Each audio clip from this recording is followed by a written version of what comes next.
Let's go, girls. Come on. I'm going out tonight. I'm feeling alright. Gonna let it all hang out. Wanna make some noise. Really raise my voice. Yeah, I wanna scream and shout. E estamos de volta com o BBcast, seu podcast de automobilismo e outras nerds. No episódio de hoje vamos falar sobre o preview do GP dos Estados Unidos. E aqui comigo está a Débora Santos Almeida. Olá, amigos, sejam bem-vindos a mais este podcast. Preparem os seus fast food para acompanhar esta corrida do domingo. Exatamente, Débora. Bom, eu sou o Rubens GP Neto, o seu host, e hoje, como foi dito, vamos falar sobre o preview do GP dos Estados Unidos, a etapa que poderá ser decisiva para o campeonato de pilotos, uma vez que o campeonato de construtores já foi decidido e já está nas mãos da equipe Mercedes. Bom, mas antes de prosseguirmos ao BBcast, vamos agradecer a nossos apoiadores, aqueles que auxiliam o Boletim do Paddock através do financiamento coletivo e contínuo do Apoia-se. Lembrando que esse financiamento auxilia o Boletim do Paddock hoje ao pagamento dos servidores do site e na sua manutenção.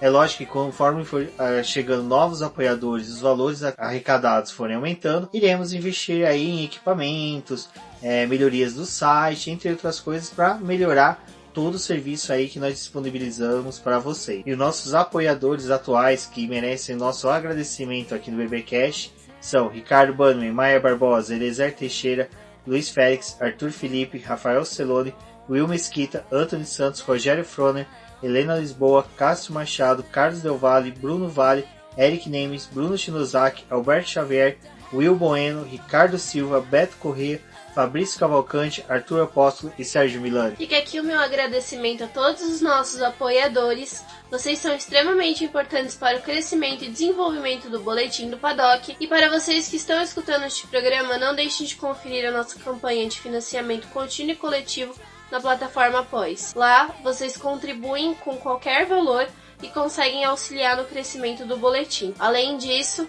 vocês também passam a participar do nosso grupo do WhatsApp. Exatamente, esse grupo do WhatsApp aí, como foi dito pela Débora, é exclusivo para os apoiadores, né, que auxiliam o Boletim do Paddock. Lembrando que nele nós discutimos vários assuntos de automobilismo, é uma turma aí bacana que está sempre inteirados aí até de cultura pop, cultura nerd, então às vezes a gente está conversando lá, vai desde jogos de RPG até lançamento de trailers de filme, debatemos sobre os filmes, então tem toda essa gama aí de diversidade lá que nós temos dentro do grupo. E além disso, temos além dos nossos apoiadores, nossos colunistas, né, como Carlos Eduardo Valese, que é junto com o Bannerman, o autor dos BP Beats, né, onde que os dois debatem ali música e corridas, né, fatos históricos do automobilismo, sempre aí finais de semana que não tem Fórmula 1, vocês podem conferir o BP Beats no site do Boletim do Paddock. Entre outros colunistas, temos a Cíntia Venâncio, o Sérgio Milani, que sempre estão conversando aí com o pessoal sobre Fórmula E. Lembrando aí que agora, já em novembro, teremos a etapa da Fórmula E com cobertura total do Boletim do Paddock. Bom, Débora, eu acho que desde os antigos westerns, onde a gente tinha disputa de corridas de carroça, corridas até mesmo de diligências, né, vamos pôr dessa forma, os Estados Unidos vivem esse fervor pelo automobilismo, mas eu acho que o automobilismo e os grandes prêmios nos Estados Unidos começaram bem cedo, né, assim que já acho que duas pessoas se encontraram com carros nas ruas dos Estados Unidos, já começou uma disputa de corridas. Lá em 1908 já tinham disputas, como o Rubens falou. Elas eram mais voltadas para estoque, que é algo parecido com o que a gente tem hoje no Brasil. Os Estados Unidos, ele sempre foi muito famoso pelas corridas de automobilismo, mas a Fórmula 1 mesmo, ela demorou um pouco para poder se inserir dentro do calendário do que era proposto ali nos Estados Unidos e até mesmo fazer parte da Fórmula 1 como um todo. Uma característica que os Estados Unidos sempre teve foi a questão do uso de pistas ovais, algo que, por sua parte, pelos europeus não é muito bem visto. O europeu gosta muito mais dos famosos mistos, né, pistas mistas, e é por isso que sempre houve esse conflito de interesse entre os dois países, né, vamos pôr dessa forma.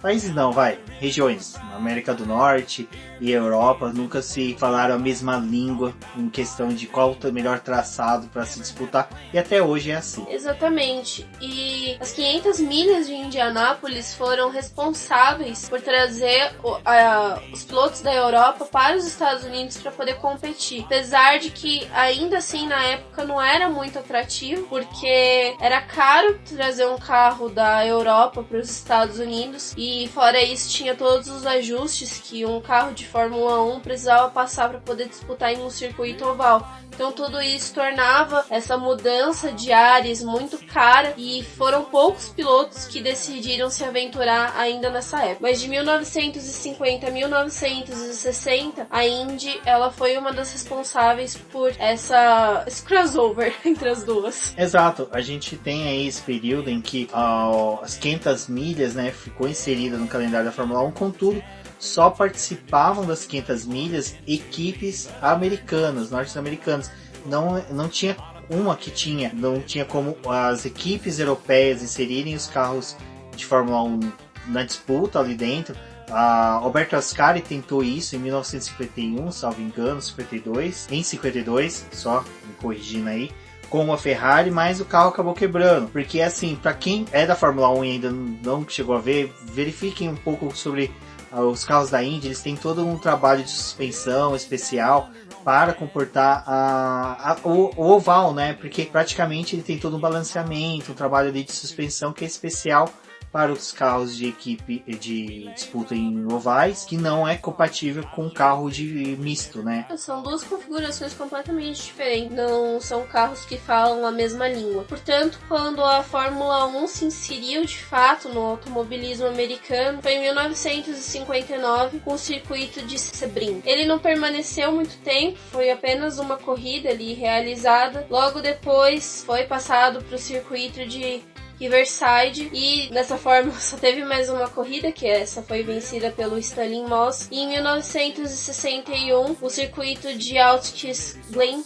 foi instalado, e aí ele permaneceu por 20 anos na Fórmula 1. Esse circuito, por fim, ele era algo que todo mundo acabava gostando muito, porque ele proporcionava como se fosse umas férias, um período de férias ali, o pessoal tinha espaço para poder colocar os trailers, acabava vivendo realmente o que é o automobilismo americano que a gente já vê na Indy, que o pessoal leva os trailers, acompanha a categoria, né, por dentro dos Estados Unidos. Isso acontece também com a NASCAR, e a Fórmula 1 viveu esse sentimento nessa época. E Otis Klein tem esse glamour, esse sentimento a maior pelos brasileiros, porque foi ali que o Emerson Fittipaldi conquistava seu bicampeonato e o primeiro campeonato da McLaren na Fórmula 1. Só um parênteses referente à Fórmula 1 dentro dos Estados Unidos. O que é interessante é que nós não vamos aventurar muito pelas pistas. O que acontece? Os Estados Unidos, assim, chegamos a ter temporadas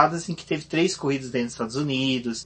Nós tivemos aí mais de 5 circuitos de rua, um número grande de pistas. Então, os Estados Unidos foi o país que mais teve pistas diferentes nele, dá também uma questão de extensão territorial, e sempre por essa questão que a Débora levantou, que o país sempre quis sediar a Fórmula 1, mas nunca achou um espaço próprio para ele.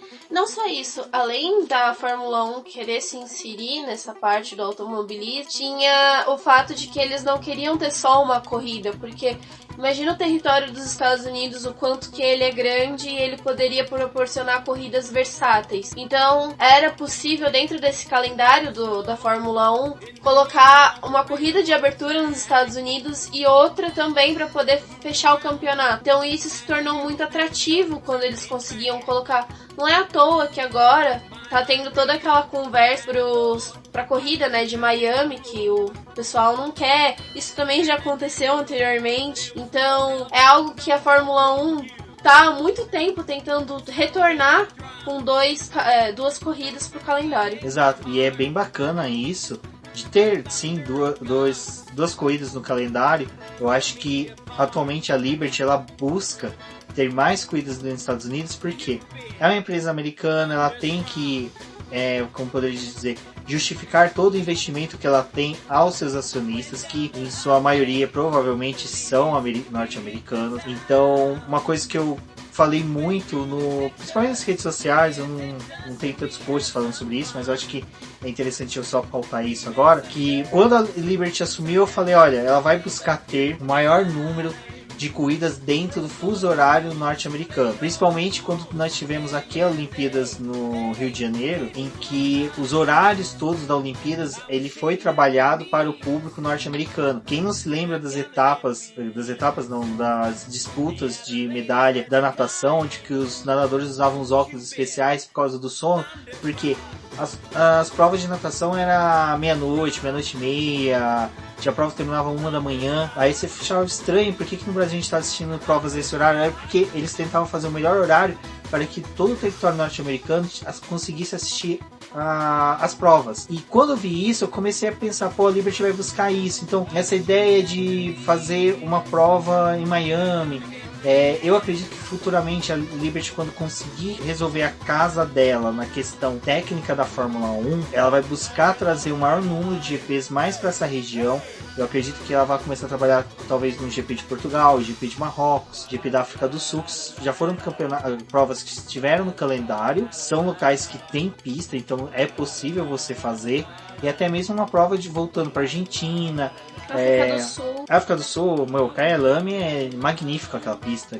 Assistam a decisão, salvo engano, acho que do título do Piquet de 83, eu devo estar dando uma canelada agora, mas é uma pista excelente, então eu acho que a Liberty deve começar a buscar isso. E por que entra nesse preview do GP dos Estados Unidos? Muito já se discutiu, era um sonho do Bernie Eccleston ter uma etapa de rua em Nova York, então é algo que a Fórmula E conseguiu e o Bernie não conseguiu, mas eu acredito piamente aí que provavelmente aí nos próximos 10 anos a gente deve haver um aumento considerável de provas desse lado do globo.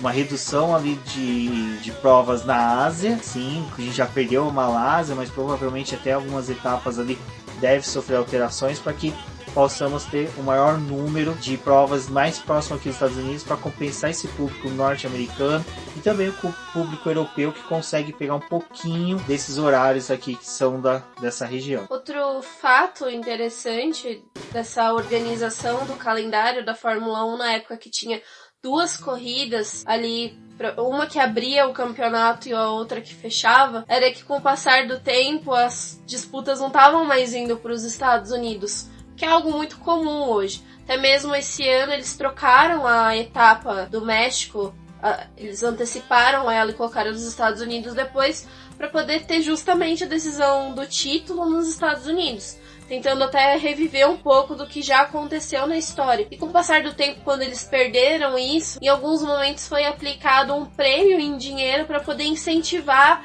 tanto as pessoas a assistirem a corrida, para poder ver mais disputa, porque estava valendo um prêmio em dinheiro, mas também para poder motivar os pilotos que estavam ali para poder fazer uma corrida interessante. E isso é interessante da gente estar falando, para vocês verem o seguinte: o Ayrton Senna foi um dos maiores vencedores da prova de Detroit. Por que a gente está falando essa coisa do aumentar o público, aumentar as corridas do lado dos Estados Unidos, ali na região da América do Norte? Ainda hoje, mesmo a Liberty sendo dona, a Fórmula 1 ela ainda está tentando se inserir dentro dos Estados Unidos, está tentando quebrar várias barreiras que ela tem dentro do país. Então tem inúmeros fatores que ainda ela não consegue melhorar para que esse público se atraia para a Fórmula 1. Um exemplo que eu estou dando é o seguinte: Ayrton Senna chegou a vencer 4 vezes, salvo engano, em Detroit. Ele teve inúmeras corridas memoráveis nos Estados Unidos, mas só que ele mesmo falava que ele adorava passar férias, que nem por exemplo em Nova York, porque ele andava na rua e ninguém reconhecia ele. E aí você tem para quem assistiu o documentário do Senna, você tem ele foi numa premiação, se não me engano, no Japão, onde que as pessoas se tapeavam para ver ele. Então era assim, se o Senna fosse em Tóquio fazer uma compra, era impossível ele andar, mas ele andava tranquilamente em Nova York. E isso a gente tá falando no auge da Fórmula 1, do Ayrton Senna na Fórmula 1, né? Tudo isso, e ainda era, assim, ele era um cara desconhecido no público, na multidão. Então a Liberty, ela sabe disso e ela consegue projetar essa vontade dela de crescer dentro dos Estados Unidos por meio já de melhorar o espetáculo que é o GP de Austin.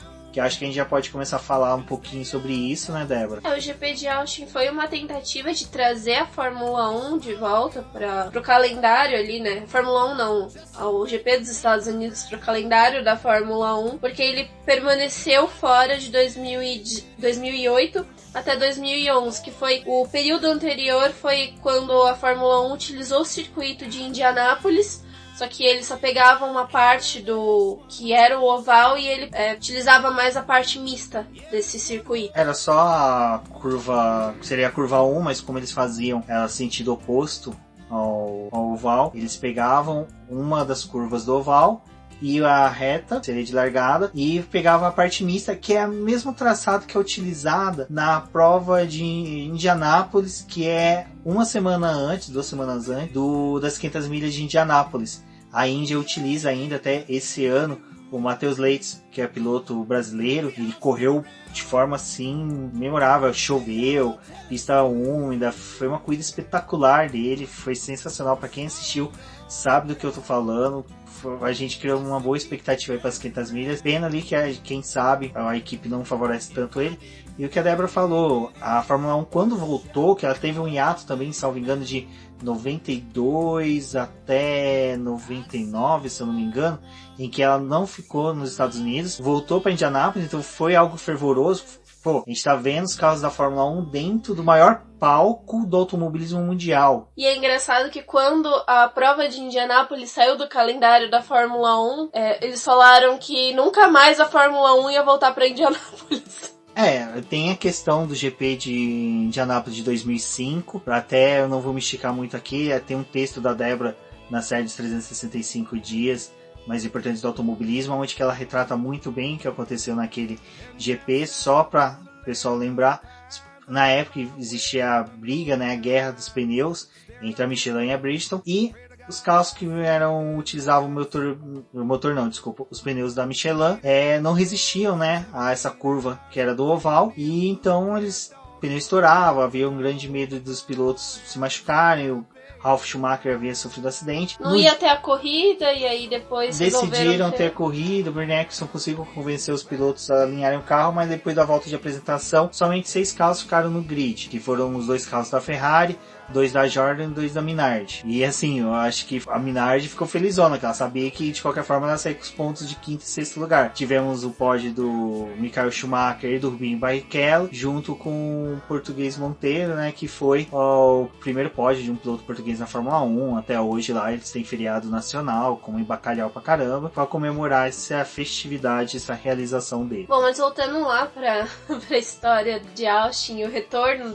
dela no calendário, foi justamente o Bernie Eccleston que começou a fazer negociações e ir atrás de trazer a Fórmula 1 mais uma vez para os Estados Unidos, e até então ele tinha o desejo de firmar esse acordo com Nova York, não foi possível, e depois de muito tempo aquilo ali já tinha perdido o sentido, e finalmente lá para a temporada de 2012, né, em maio de 2010 já tinha esse plano, mas em 2012, quando saiu realmente o calendário da Fórmula 1 confirmando os circuitos que iam estar nos Estados Unidos, tinha retornado e ia ser com Austin. E o que é legal de Austin, que ele foi construído especificamente para receber a Fórmula 1. Então até e o bacana é que desde o início da construção, desde que eles criaram a pedra fundamental, que começou a construção do marco zero da construção da obra, eles souberam promover o autódromo. A gente teve a Red Bull levando um carro de Fórmula 1 para lá, colocando Tom Cruise para poder fazer uma volta no que seria o traçado, assim, que foi, como dizer, o maquinário fez o traçado na terra mesmo, na terra vermelha, colocaram ele para correr, David Coulter correu, tem vídeos no YouTube, eu vou ver se eu acho, coloco no post para vocês verem, é bem bacana. E desde então, durante a construção, toda hora tinha vídeos, teve até, se eu não me engano, 11 meses antes da corrida, o Sebastian Vettel foi levado para Austin, onde já estava sendo construída aquela torre gigante que eles têm, levou ele observou, ele gostou, falou, olha, tá magnífico, e quando inaugurou, nós vimos que era um traçado lindo, perfeito, porque ele juntava as principais trechos dos autódromos mais lendários. Nós temos pedaços ali que lembra Spa, Interlagos, os S de Monza, os S de Silverstone. Então a gente tem toda essa questão que os americanos souberam fazer ali naquele autódromo, que ficou muito bom. E o fato também que Austin, o público realmente queria que essa corrida acontecesse. Diferente do que está acontecendo hoje em Miami, que não querem a Fórmula 1 lá. É que assim, a gente pega... Vamos tirar um contexto da nossa visão, pelo menos da minha visão, das duas regiões. Austin já é um pessoal que já acho que muito mais, como poderia dizer, festivo. Tem toda essa questão de que ali no Texas eles não tem aquela coisa de ser ponto turístico, referência de mudança do pessoal que, me aposentei, quero viver num lugar que é de férias o ano todo, quero morar num lugar que, tipo, é sossegado, é tranquilo. E Miami passa muito mais essa sensação de que realmente é uma região onde que o pessoal vai focado para viver do lazer, de ter tranquilidade, de ter uma vida um pouco menos badalada na questão de, olha, eu tenho transtorno porque eu vou ter que desviar desse lugar porque tá tendo um evento, eu vou ter ruas bloqueadas porque tem X eventos. E a Austin não, a Austin já como tem um autódromo construído lá no meio das fazendas, o pessoal não foi tão contra, quanto que é em Miami, que vai mudar a rotina dele, vai mudar o dia a dia deles. Então durante provavelmente uma semana e meia, eles vão ter que se desviar do trajeto. O mercadinho que lá eles vão lá, compram os brioches deles, fabricados por mexicanos, vai ter que estar fechado. Então tem tudo isso que, sabe, muda da rotina deles, eles não querem. A corrida em Phoenix, por exemplo, ela não vingou. Uma por conta do calor e também a população dali não queria a corrida. Fora que a época em que essa prova tinha sido destinada para o calendário era a época de muito calor. Batia temperatura de 43 graus. O asfalto se dissolvia. Então era um problema bem enraizado ali e a corrida também acabou não ficando por muito tempo por conta disso. E é por isso que o Autódromo de Austin, né, o COTA, deve ser exaltado aí por nós, porque é um local que deve ser realmente aí a casa da Fórmula 1 nos Estados Unidos por muitos anos. Torço para que fique, porque sempre tivemos corridas movimentadas, excelentes corridas lá. Lembrando que o traçado é tão bom que a MotoGP hoje utiliza, e neste ano, né, nós tivemos o início da Fórmula Indy lá também. Ele foi um circuito até desenhado por alguém que o pessoal odeia bastante, que é o Hermann Tilke. Exato, mas só que eu acho que o que Tilke ele soube ali utilizar foi que nós comentamos, que foi os melhores trechos de principais autódromos que já eram consagrados e queridos pelos pilotos de Fórmula 1. Então, o autódromo aí deve permanecer por bastante tempo no calendário, até mesmo porque ele tem um contrato de 10 anos, e como a Débora falou, ele teve seu início aí no calendário em 2012, provavelmente aí deve permanecer até a sua conclusão aí do contrato. Torcemos para que haja renovação.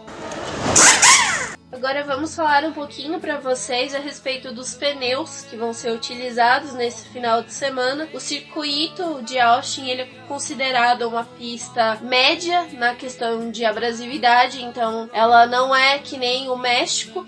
Isso é bem interessante. No entanto, a Pirelli optou nessa temporada, nesse ano, utilizar os mesmos pneus que foram vistos lá na prova do México. Portanto, o pneu C2, faixa branca, corresponde ao duro, o C3, faixa amarela, corresponde ao médio, e o C4, faixa vermelha, corresponde ao macio. A Pirelli também trouxe algo bem interessante para esse final de semana, onde nas duas sessões de treinos livres executadas ali na sexta-feira, eles vão fornecer 2 compostos para cada equipe do pneu P0 de 2020. Ele vai ser a goma macia, então as equipes vão fazer essa utilização para poder verificar que eles ainda estão no processo de adaptação e formulação desse pneu para a próxima temporada. Então é importante esse feedback das equipes a respeito desse composto. Então isso vai trazer mais uma parte dinâmica ali para os treinos livres. O que é interessante dela já trazer nesse momento do campeonato é porque a maioria das equipes já decidiram por que produzir de peças, o que ter de atualizações. Então não deve atrapalhar muito essas questões das equipes. Temos também que, lembrando que o pneu ele faz parte do conjunto de amortecedores do carro, ele é uma parte de suspensão do carro, ele é o primeiro contato que o carro tem com o solo, então é muito importante eles já começarem a fazer esses testes esse ano, porque daí eles já conseguem coletar números, trabalhar com os números que eles já tiveram dos testes anteriores, com isso já conseguindo trabalhar com todo o composto aí, com toda a dinâmica que vai ser o carro de 2020. Esse pneu utilizado nessas duas sessões é o correspondente ao C4, que vai ser utilizado em 2020. Eles vão permanecer com a mesma nomenclatura. Bom, e falando em pneus, algo que a gente tem visto aí nas duas últimas etapas são aqueles gráficos de pneus, né, que a Fórmula 1 inseriu, que a Liberty Media inseriu durante a transmissão. Pelo que a gente pode ver, normalmente ele começa a aparecer da metade final da corrida. Normalmente aí sempre que os carros já fizeram pelo menos um pit stop, então após a primeira rodada de pit stop começa a aparecer. O que tudo indica ali aparenta ser utilizado mais para os líderes da prova. E houve muita discussão ali porque o carro acabava de fazer o pit stop, passava um pouquinho, mostrava que um determinado piloto tinha X gasto de pneus, o outro tinha Y gasto, mas só que o número de voltas não correspondia um com o outro. Teve toda uma discussão se aquilo correspondia ou não à realidade. Até na última etapa, no México, a Débora comentou no Twitter, falando que, olha, nenhuma equipe sabe, guardado as 7 chaves, todos os segredos de degradação dos pneus. Quanto que cada equipe, cada carro... dado codificado que os carros emitem, tem um sensor sim, só que aquilo só vai para a equipe, enquanto várias outras coisas as equipes têm acesso uma da outra, então tem gente realmente dentro dos boxes focado para poder visualizar o que a outra equipe está fazendo, prestar atenção nas estratégias, todas essas coisas. Mas esse dado do pneu, ele é muito particular da equipe, então no máximo que eles sabem é que aquele pneu não é novo, 100% novo, que é algo que está ali disponível já no próprio aplicativo da Fórmula 1. E com base nessa informação do aplicativo da Fórmula 1 é que a Liberty Media criou esse gráfico novo. É algo que a gente já vê nos videogames, quando a gente está jogando, que tem esse consumo dos pneus, ele faz um balanceamento do quanto está gastando. Só que o que a Liberty tem, ela tem uma telemetria para poder acompanhar os carros e fazer todo o processo que o aplicativo tem. Então ele fornece dado do pneu, a volta que tá, todos os dados dos trechos, né, dos 3 trechos que as pistas são divididas em como que os carros estão, por conta de todos os sensores que tem. Só que o dado do pneu não é algo que eles têm efetivo, então aquilo ali foi tirado uma média do que está acontecendo na pista, de como que os carros estão trabalhando, da aproximação que eles têm entre eles, do que eles estão fazendo, se eles estão disputando espaço com algum retardatário, se é uma disputa intensa pela posição mesmo. Então tudo isso eles fazem um cálculo para poder jogar esse dado para a TV, que é esse gráfico que a gente tem dos pneus. Ou seja, é um gráfico muito mais ilustrativo daquela disputa que está tendo ali, para a gente poder saber qual carro que está tendo desgaste um pouquinho maior ou outro, só para poder dar uma dinâmica maior para nós. Dificilmente vai refletir a realidade diante de tudo isso que a Débora expôs, da questão dos segredos que as equipes têm do consumo de pneu. Outra coisa que é interessante sobre isso é que a gente só vai realmente saber disso se as equipes disponibilizassem todas essas informações, algo que nunca vai acontecer, que é a mesma informação que as equipes têm de consumo de combustível, questão de distribuição do... Por isso que quando a gente fala ali no aplicativo, principalmente no segundo treino livre, que tem as voltas de simulação de corrida, é difícil você mensurar o quanto que a equipe está realmente rápida. Você não tem o dado do combustível, do quanto que aquele carro tá. Então você vê a Ferrari dando, sei lá, voltas estrondosas com a simulação de corrida, mas aquilo ali não representa o real, porque o pneu já tá bem danificado, você não sabe essa quantidade que foi colocada, não sabe com o quanto que as outras equipes estão trabalhando, o que cada uma tá focada, porque o pessoal que é as 3 forças estão disputando o primeiro lugar, então eles vão exigir mais do carro. O pessoal ali de meio de pelotão tá numa briga mais intensa. O resto que tá disputando as últimas posições, às vezes não tá nem pensando nisso, tá pensando em terminar uma corrida para poder, vai que alguém lá na frente é punido, conseguir ganhar algumas posições. Então isso é muito particular. E foi até bom que você citou essa questão do testar os pneus durante os treinos livres, porque na última prova a gente teve a discussão referente ao Lewis Hamilton, né, que ficou lá com pneus duros, voltas e voltas, e todo mundo, nossa, mas ninguém treinou com pneu duro, ninguém sabe quanto que pneu duro foi consumido. Errado. O Valtteri Bottas, salvo engano, no TL1, ele chegou, ou no TL2, agora eu não estou me recordando, nos 2 treinos livres dos primeiros, ele chegou a dar 10 voltas com um composto duro. Ele foi o único piloto a fazer isso. Só essas 10 voltas deram informações necessárias para a Mercedes poder fazer aquela aposta que ela fez com Lewis Hamilton. Então por isso que essa questão do consumo de pneus é bem difícil de você ter.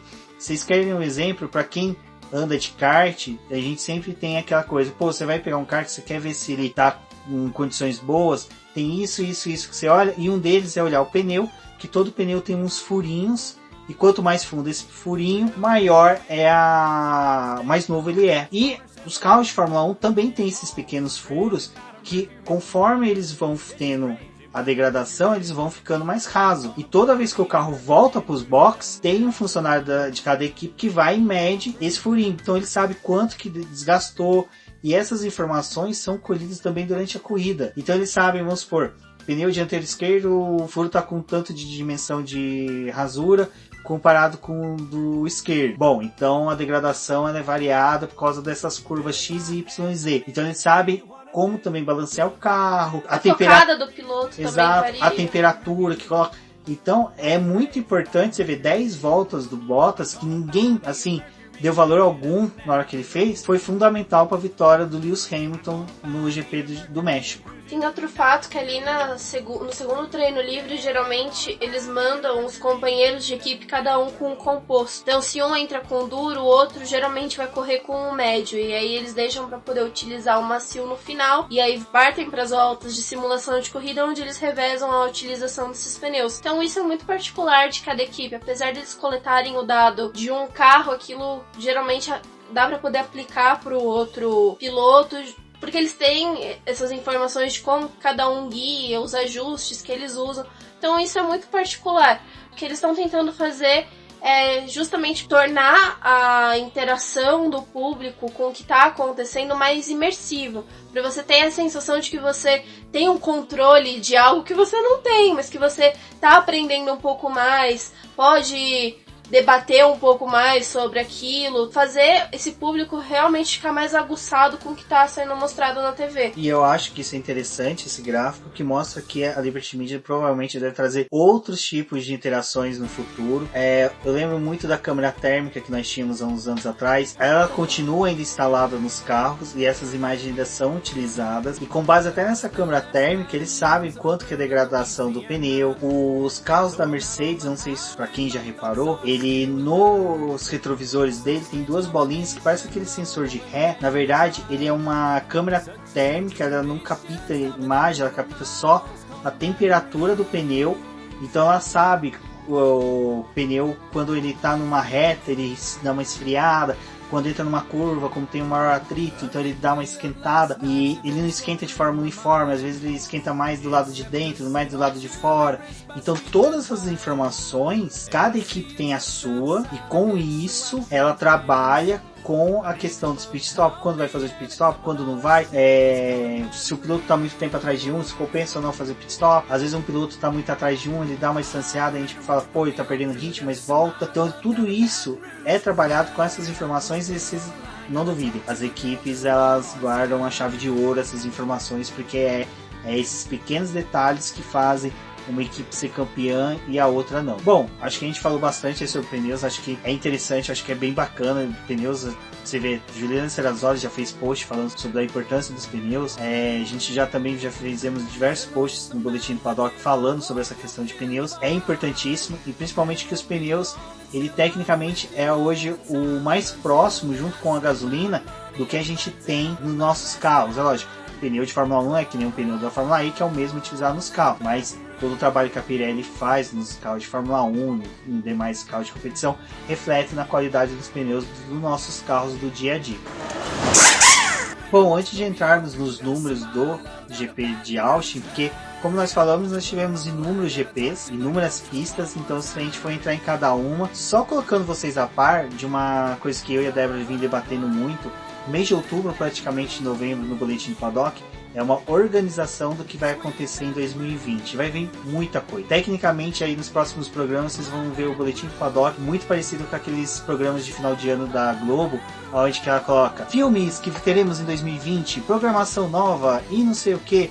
É bem isso que vai acontecer daqui pra frente, porque tecnicamente o ano de 2020 no Boletim do Paddock agora começa após o GP do Brasil, quando nós já temos toda a nossa reestruturação para o ano seguinte, bem como o início da temporada da Fórmula E em 2020, 2019, 2020, onde que a Cíntia Venâncio, eu, Sérgio Milani e a Débora vamos levar bastante material para vocês, muita coisa. Então vocês vão ter mais um portal trabalhando com a Fórmula E. E assim, o que eu posso falar para vocês é que vai ter muita coisa bacana. Então é por isso que a gente volta a afirmar para vocês a importância do Apoie-se, porque a gente vai focar muito aí em compra de equipamentos, que nem eu quero muito esses dias lá no grupo do Voando Baixo, um grupo aberto que tem sobre automobilismo. O Ricardo Ribeiro, muito obrigado, Ricardo, por ter feito isso. Ele veio, conversou comigo, ele apontou umas coisinhas que ele viu no boletim do BBcast, a gente conversou ali. Então os próximos recebimentos do Apoia-se eu vou focar bastante aí para comprar um gravador de voz mais profissional, algo um pouco mais robusto aqui para a gente poder fazer podcast, e com isso também auxiliar aí também para quem grava à distância com a gente, para a gente poder ter sempre áudios excelente para você. Então já aproveitar antes da gente falar os números, que eu sei que é uma parte que o pessoal gosta bastante, relembrar de vocês do nosso programa do Apoie-se, né? Acessem o site apoie.c/Boletim do Paddock. Lá tem várias plataformas, vocês podem doar desde R$3. Eu ia fazer a brincadeira da menina dos R$3, mas eu não consegui. Até valores que vocês entenderem que seriam bem-vindos ao Boletim do Paddock. Então agradeço a todos. Como a gente falou no GP do México, a gente conseguiu aí fechar um ano 100% de cobertura da Fórmula 1, com cobertura dos testes de pneus em dezembro, dos testes que foram realizados em Abu Dhabi após o GP. Então foi feita aí toda uma cobertura pré-temporada. Nós tivemos Driver Survive, eu acho que foi o único podcast no Brasil que fez um podcast dedicado à série que todo mundo gostou. Então eu acho que a gente tem aí um bom know-how da área para poder passar para vocês. E temos aí excelentes parceiros, amigos que compartilham de conhecimento com a gente, que com certeza vocês podem saber que vai estar vindo aqui para o Boletim do Paddock.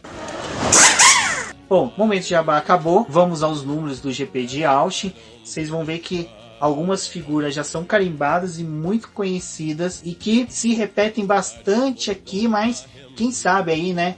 Com o motor Honda, com Max Verstappen com sangue nos olhos após os últimos acontecimentos, não venha nos surpreender e inserir o nome da Honda e o nome dele entre os vencedores, poles e voltas mais rápidas no GP de Austin. Começando ali pelas vitórias, o piloto que tem mais vitórias nesse circuito é Lewis Hamilton, que possui 5, seguido por Sebastian Vettel e Kimi Raikkonen com uma cada. E ali a gente já via, né, em 2012, com a vitória do Lewis Hamilton na McLaren com motor Mercedes, que o GP de Austin seria diferenciado, porque quem não se lembra dele, com um chapéu de cowboy, né, todo aparamentado lá no pódio, então isso já foi dando esse toquezinho de diferencial que o GP de Austin teria na Fórmula 1. Bom, nos construtores, a Mercedes tem 4 vitórias, seguida pela McLaren com uma, Red Bull com uma e Ferrari com uma. E nos motores, a Mercedes tem 5 vitórias, seguida pela Renault com uma e a Ferrari com uma. Nas poles nós temos Lewis Hamilton com 3, Sebastian Vettel com 2 e Nico Rosberg com 2. É legal que a gente vai ver bastante empates aí,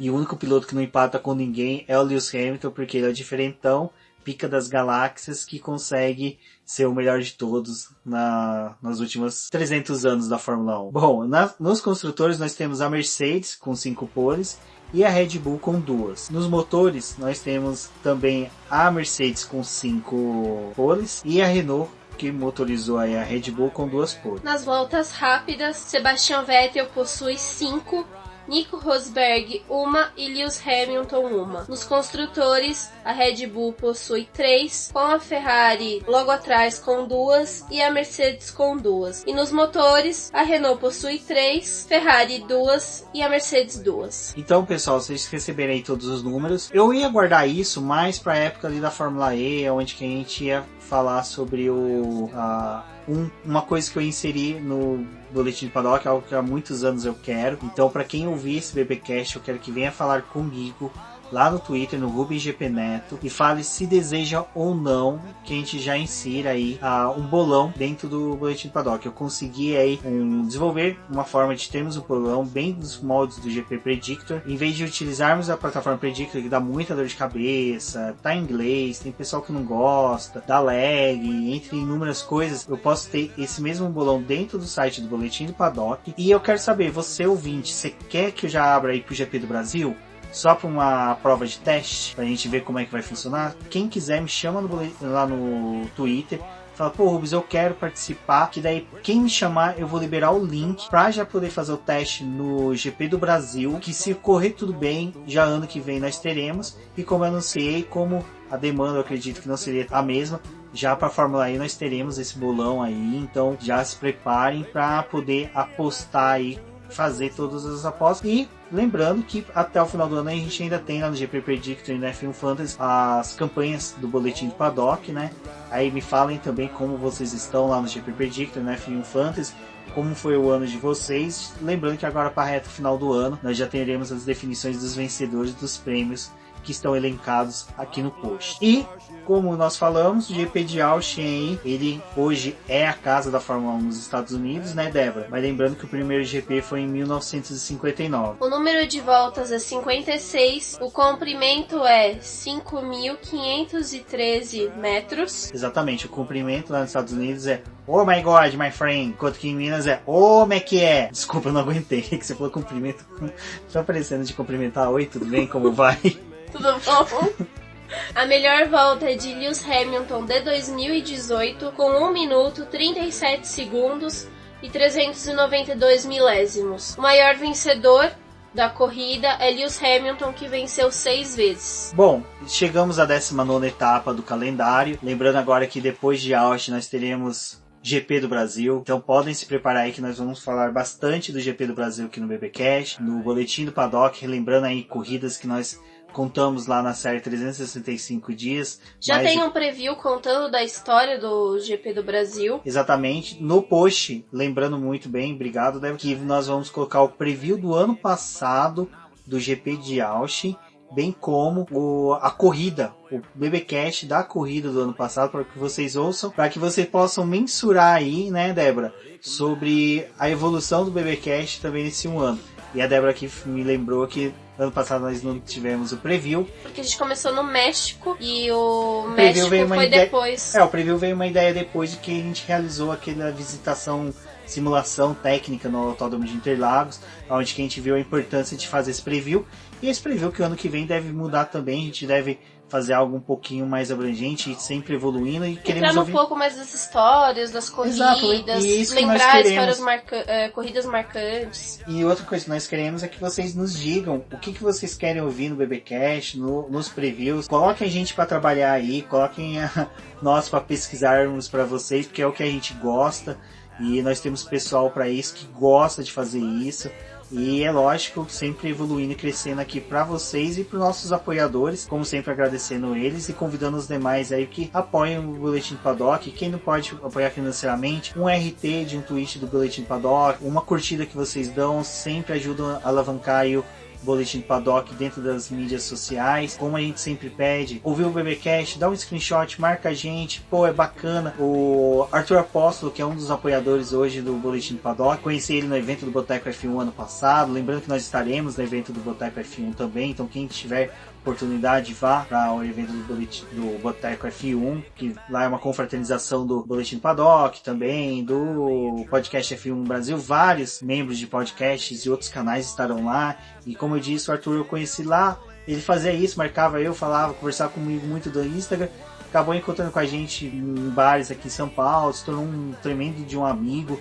Então tudo isso é em decorrência dessa atuação de vocês também dentro das redes sociais, que estimula a gente também a fazer um trabalho cada vez melhor, né? E para vocês, né? Isso daqui tudo é uma retribuição ao carinho de vocês. Bom, como vocês perceberam, eu fiquei muito empolgado aqui, disparei a falar, mas é porque quem me conhece sabe que quando eu tô falando de Fórmula 1 eu me empolgo, extrapolo, falo bastante, aquela coisa mesmo do mineiro que gosta de prosear, gosta de contar causos, e por gostar de contar causos que surgiu o Boletim do Paddock, o BBcast, e como a Débora lembrou há pouco, nosso primeiro BBcast aí fixo vamos pôr dessa forma, foi o GP do México ano passado.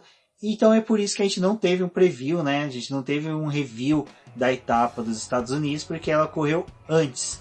Então agora a gente vai relembrar para vocês aí a etapa dos Estados Unidos, como foi a corrida de 2018. Fiquem com a gente, porque agora tem um pouquinho mais e depois nós conversamos também um pouquinho mais com vocês. O Kimi Raikkonen venceu a corrida de 2018. O Lewis Hamilton tinha largado na pole, mas quando teve a largada, o Raikkonen foi bastante ousado e conseguiu assumir a dianteira da corrida. E com isso ele fechou a porta para que o Hamilton não conseguisse dar um rebote para poder obter a primeira posição. Então dessa forma eles foram seguindo.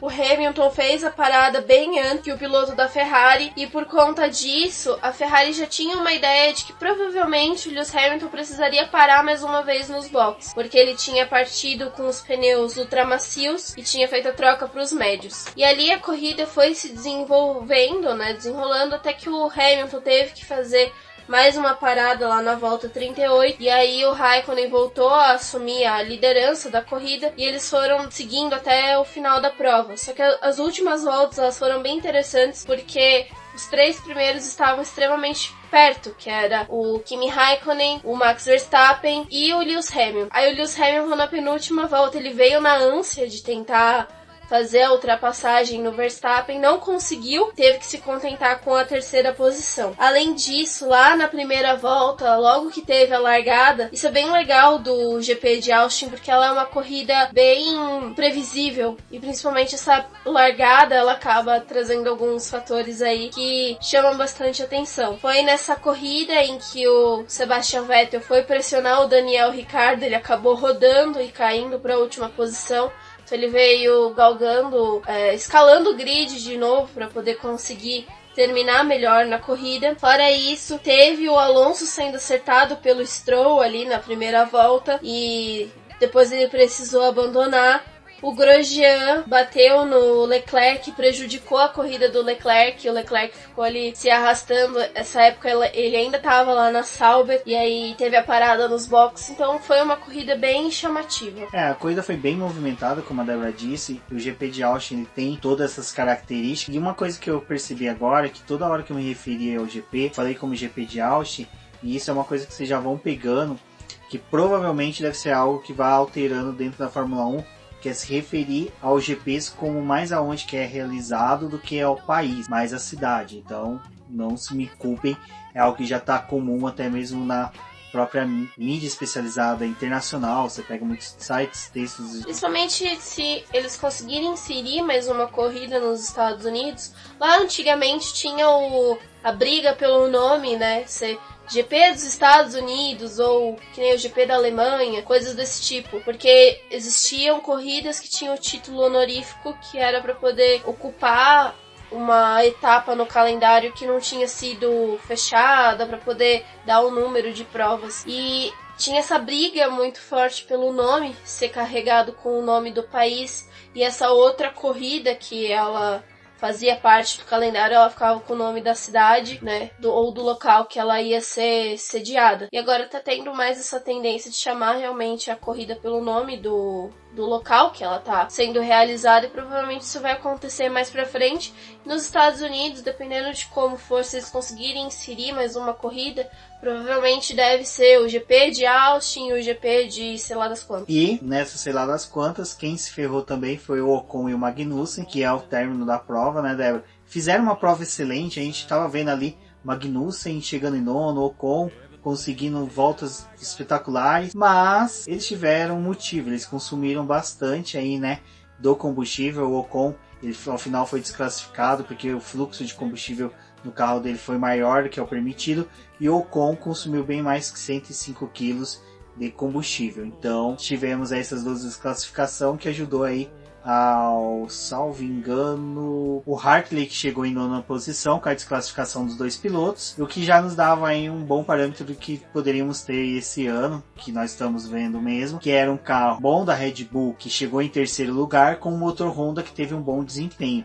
Então tudo isso entra dentro das nossas apostas, onde que a gente pode esperar bastante do Max Verstappen nesse circuito, e também o motor Honda que pode render um pouco aí, porque até mesmo no México a gente viu que eles foram capazes aí de entregar o que eles prometeram. Nessa prova, o resultado do Sebastian Vettel não foi tão bom, mas foi o suficiente para adiar, né, a briga pelo título, jogando para o México a possível decisão do título do Lewis Hamilton do ano passado. Então, com o quarto lugar, ele conseguiu adiar para a etapa do México, que seria a etapa seguinte no calendário de 2018. Como a Débora disse, o GP foi vencido por Kimi Raikkonen, foi a última vitória do finlandês na Fórmula 1 e também a última vitória da Ferrari, né, antes da, como eu poderia dizer, o debut do piloto monegasco lá no GP da Bélgica.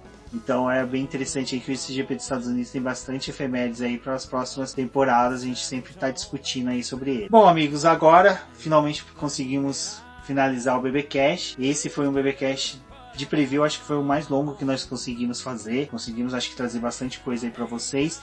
E como sempre, teremos o post da Débora falando sobre preview, com muito mais informações, questões das demais pistas que permaneceram, que fizeram parte do calendário da Fórmula 1 aí nesses anos, que tivemos mais de um GP dos Estados Unidos, como a Débora disse, tivemos o GP da Costa Leste, Costa Oeste e o GP dos Estados Unidos oficial. Vocês podem encontrar o Boletim do Paddock nas redes sociais como Boletim do Paddock, no Twitter como diz no Boletim Q. Eu sou o Rubens GP Neto, vocês podem me encontrar na internet como Rubens GP Neto, em todas as redes sociais sempre com esse nick. Um forte abraço a todos e até a próxima. Eu sou a Débora Almeida, no Twitter como The Flowers. Não deixem de acompanhar os nossos posts no site, referente a todos os treinos livres, classificação e corrida. No Twitter o boletim é Diz no Boletim Que, e nas outras redes sociais ele é Boletim do Paddock. Acompanhem a gente, mande dúvidas, recomendações, nos auxiliem a melhorar o programa e trazer o que vocês querem ver aqui. Até a próxima!